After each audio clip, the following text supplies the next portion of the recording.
In a separate attack in Nangarhar province, a blast took place during the funeral of a local commander. Authorities are yet to confirm the exact number of casualties from this second terror attack. Meanwhile, the Taliban has denied any involvement in these terror attacks. But we are getting more details of the Nangarhar terror attack as well. Dozens have been killed and wounded as the attacker detonated explosives in the middle of a funeral ceremony.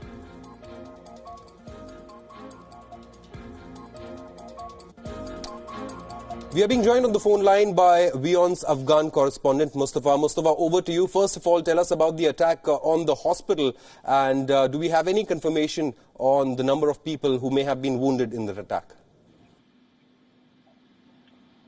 Good afternoon, Subed. Yes, it's been over 4 hours since the attack started, and we are here just outside of the deceased hospital.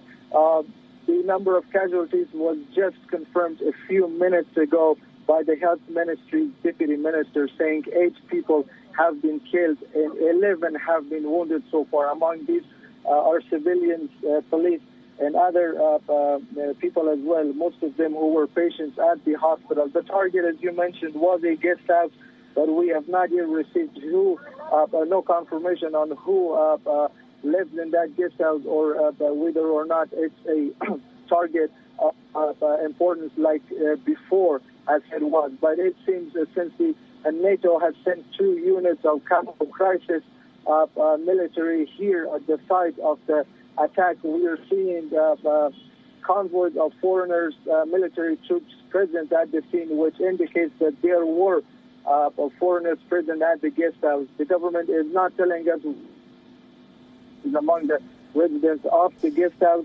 but people of the area say that the gates of the guest house was closed, and they have not seen anybody come in or go out of the guest house since the attack was launched. Taliban have said immediately after the attack started, almost 40 minutes after the first gunshots were fired and the first grenades exploded, they sent a WhatsApp message to reporters saying that they are not behind the attack in Kabul and that it should not be attributed to them. And just about the same with the incident that happened in Nangarhar province, the Taliban sent another message saying that they have nothing to do with that incident as well, and that they even said they condemn the attack, which was a funeral bombing. So we are waiting to see how this situation unfolds, and the several units of police and intelligence special operations forces are present at the scene, and we are waiting to see if the attack would end in the coming hours or sooner than that. Mustafa, do we have any information as far as the Kabul attack is concerned? Have the gunmen been killed yet? Or nabbed by the forces? Could you please say that again, Subed?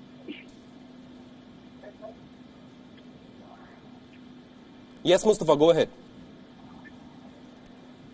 Yes, could you please repeat the question? Do you have any confirmation about the attackers of the Kabul attack, Mustafa? Have they been nabbed by the security forces? We are playing out the visuals from outside that hospital, which was attacked by the gunmen. We know that the entire area has been cordoned off, and there was a firefight which was going on. Do we have any confirmation whether the gunmen have been nabbed yet?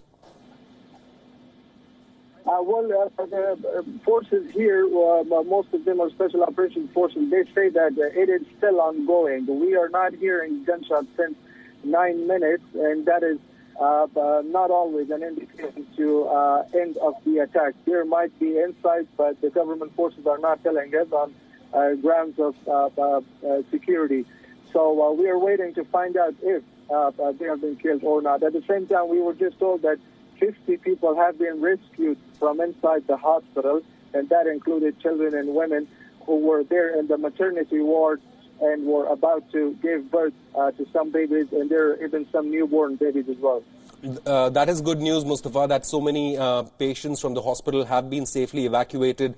This hospital came under attack. Eyewitnesses have told agencies that the attackers were dressed in army fatigues as they opened fire. A quick word on that Nangarhar attack as well.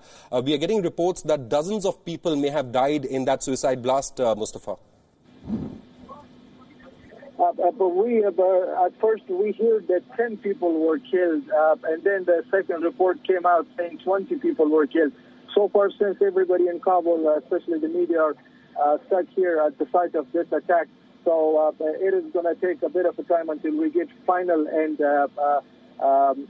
stable figures of how many people have lost their lives in that incident. But as we know, funerals are always crowded in Afghanistan, and just a matter of an explosion inside a funeral of a well-known commander in that region means at least 10 or 20 casualties, or even more than that, because the explosions in such events happen in a way that the suicide bomber or the explosives are planted inside those who are doing the funeral prayer of the deceased. Mustafa Kazemi, WION's Afghanistan correspondent, getting us all the details. 2 terror attacks have struck Afghanistan today.